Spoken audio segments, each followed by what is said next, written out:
ഇന്ന് ഉണ്ടാക്കാൻ പോകുന്നത് തേങ്ങാപ്പാൽ ഒഴിച്ച പ്രോൺ റോസ്റ്റ്. അതിനായി ആദ്യം ഇഞ്ചി നീളത്തിലരിഞ്ഞത്, പൊടിയായി അരിഞ്ഞ വെളുത്തുള്ളി, പിന്നെ തിന്നായി സ്ലൈസ് ചെയ്ത ചെറിയ ഉള്ളി, ചെറുതായിട്ട് സ്ക്വയറായി അരിഞ്ഞ തക്കാളി.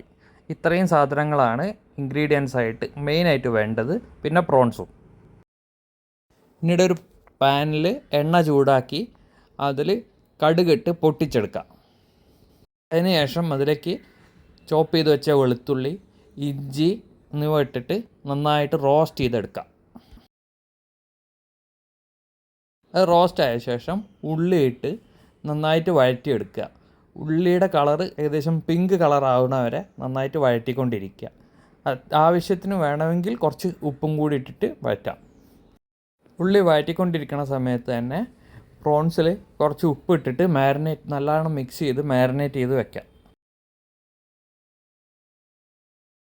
ഉള്ളി വഴഞ്ഞ ശേഷം ഒരു സൈഡിലേക്ക് മാറ്റി വെച്ചിട്ട് മറ്റേ സൈഡിൽ തന്നെ കുറച്ച് മുളക് പൊടി റോസ്റ്റ് ചെയ്തെടുക്കാം.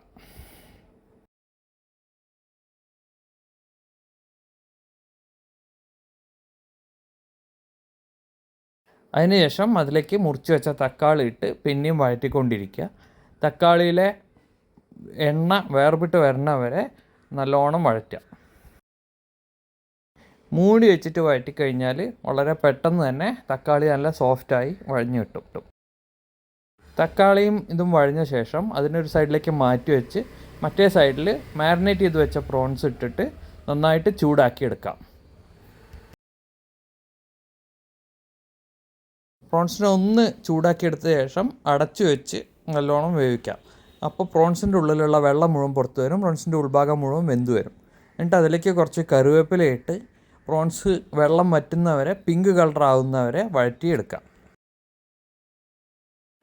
ഇങ്ങനെ ചെയ്താൽ പ്രോൺസിൻ്റെ അകത്തെ വെള്ളം മുഴുവനും നേരത്തെ വഴറ്റി വെച്ച മസാലയിലേക്ക് നല്ലോണം പിടിക്കും. അങ്ങനെ പ്രോൺസിൻ്റെ ഫ്ലേവർ മൊത്തം നമ്മുടെ കറിയിൽ തന്നെ നിൽക്കും. സാധാരണഗതിയിൽ പ്രോൺസിനെ വേറെ വഴറ്റിയെടുത്ത് വെച്ചാൽ ഈ വെള്ളവും അതിൻ്റെ ഫ്ലേവറും മുഴുവൻ നഷ്ടമാവും.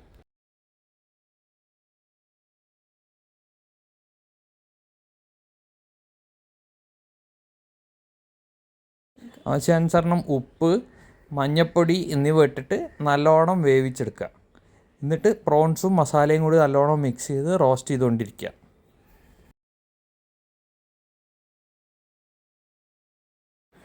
നല്ലോണം ബ്രൗൺ കളറായിരുന്ന വരെ റോസ്റ്റ് ചെയ്ത ശേഷം ഇതിനെങ്ങനെ വകഞ്ഞ് സൈഡിലേക്ക് മാറ്റി വയ്ക്കുക.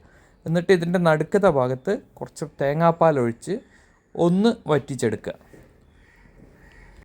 തേങ്ങാപ്പാൽ ഒന്ന് ചൂടായി കുറുകി കഴിയുമ്പോൾ അതിലേക്ക് സൈഡിലുള്ള പ്രോൺസും മസാലയും ചേർത്ത് നന്നായിട്ട് ഇളക്കി യോജിപ്പിക്കുക.